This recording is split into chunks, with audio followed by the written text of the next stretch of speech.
La crise du Covid-19 a entraîné une récession inédite et suscité une réponse publique sans précédent. Mais aujourd'hui, l'attention se porte sur la période post-pandémie. La relance sera-t-elle durable? Cette crise sera-t-elle génératrice de changements pour les citoyens et le monde? Pour en parler, nous avons rencontré ici au Forum Ambrosetti au bord du lac de Côme le prix Nobel d'économie Joseph Stiglitz et l'ancien Premier ministre italien Mario Monti. Professeur, merci beaucoup pour votre présence dans The Global Conversation.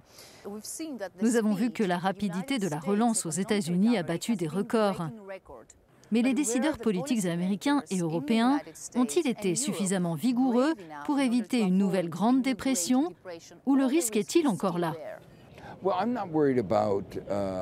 Eh bien, je ne crains pas une récession significative à ce stade. Les Européens ont été un peu plus timides que les États-Unis. Au départ, ils s'étaient dotés de programmes qui étaient bien mieux conçus, mais les États-Unis ont été moins timides. Et nous avons adopté une législation qui prévoyait essentiellement un soutien égal à 25% de notre PIB. L'Union européenne a été beaucoup plus lente et il faudra attendre 1 ou 2 ans pour que ces plans aboutissent à des versements de fonds. Donc vous dites que l'Union européenne doit faire plus encore aujourd'hui? Je pense qu'elle doit agir plus vite et probablement faire plus également. Si l'on regarde l'avenir, quel type de politique les gouvernements devraient-ils suivre dans le monde post-pandémique pour que les économies soient opérationnelles pour les citoyens et les entreprises? Parce que le modèle économique et les outils n'ont guère évolué face à cette crise. Je crois qu'aux États-Unis, on assiste en réalité à une remise en question. Par exemple, la politique industrielle était considérée comme un domaine dans lequel les gouvernements ne devaient pas s'impliquer, tant aux États-Unis qu'en Europe. Nous avons adopté de manière bipartisane une loi d'ampleur sur la politique industrielle visant à encourager la recherche, à nous rendre plus compétitifs. C'est un changement radical. On n'en a pas beaucoup parlé, mais c'est un changement fondamental de politique. Les résultats enregistrés dans la réduction de la pauvreté des enfants représentent une réussite majeure. Pendant le mandat de Trump, nous avons accordé une réduction d'impôts aux milliardaires et aux entreprises. Nous avons aujourd'hui un virage à 180 degrés et nous disons que nous devrions nous concentrer sur la majorité des Américains et non pas sur nos milliardaires. Ces nouvelles priorités sont-elles celles de l'Europe également? Je crois qu'elles le sont, oui.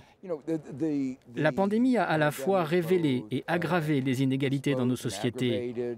Elle a montré que les chaînes d'approvisionnement n'étaient pas résilientes. Une fois de plus, le marché n'a pas fait ce qu'il devait faire. Donc je pense que les gens réalisent vraiment qu'il nous faut un nouvel équilibre dans notre économie. Ce que l'on appelle parfois l'idéologie néolibérale qui a prévalu ces 40 dernières années n'a pas eu des effets bénéfiques pour nos sociétés et nous devons la repenser. Pensez-vous que les États joueront un rôle plus important dans un avenir proche? Oui, c'est ce que je pense. C'est un rôle qui prend des formes diverses. Il y aura de la réglementation publique. Si nous survivons au changement climatique, nous aurons besoin d'une meilleure protection des travailleurs et de législation sur le travail et sur les monopoles. Mais nous aurons aussi besoin d'investissements publics. Nous avons sous-investi, en particulier aux États-Unis, mais aussi en Europe. Et espérons-le, nous allons corriger le tir à l'avenir. Professeur, merci beaucoup. Professeur Monti, merci beaucoup d'être avec nous. J'aimerais commencer évidemment par la relance qui fait suite à la pandémie et à la crise du Covid-19. On nous dit qu'on reprend le chemin de la croissance en Europe. Dans quelle mesure est-elle durable selon vous?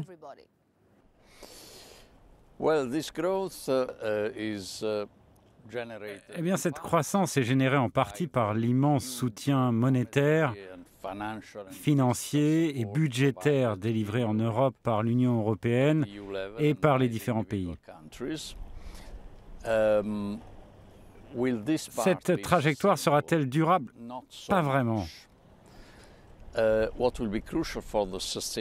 qui sera crucial pour la durabilité de la relance, c'est que les réformes préconisées par l'Union soient mises en œuvre par les États membres pour accompagner ces énormes sommes d'argent.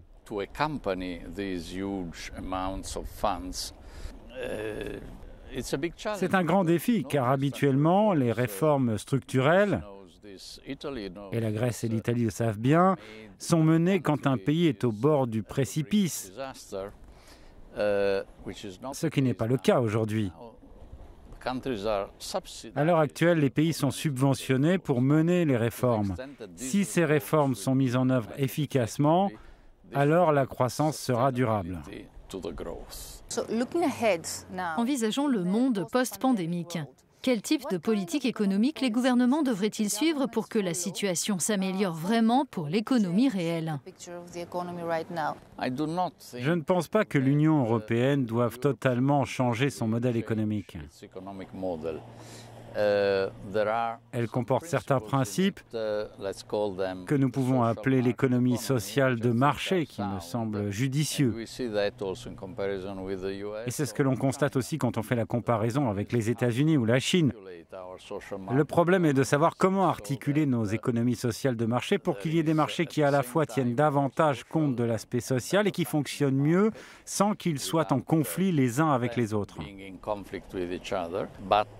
Mais clairement, ce que l'Union a fait quand la pandémie s'est déclenchée a consisté à suspendre ses principaux instruments de politique européenne. Les règles sur les aides d'État et la concurrence, les règles budgétaires, le pacte de stabilité, la manière dont la politique monétaire est menée par la Banque centrale européenne. Eh bien, tout cela devra être remis en place d'ici un an environ parce que l'Union européenne ne peut pas vivre sans certaines règles. Au final, le rôle de l'État sera-t-il plus important selon vous? Eh bien, cette tendance qui remonte à l'époque de Reagan et Thatcher d'un État qui aide de moins en moins est probablement terminée.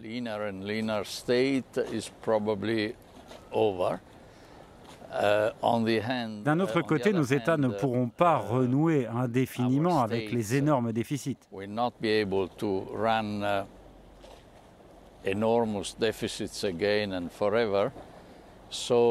Il est donc crucial de donner un rôle plus important à la politique publique, mais aussi de la canaliser par des modalités moins lourdes financièrement pour les gouvernements et les États.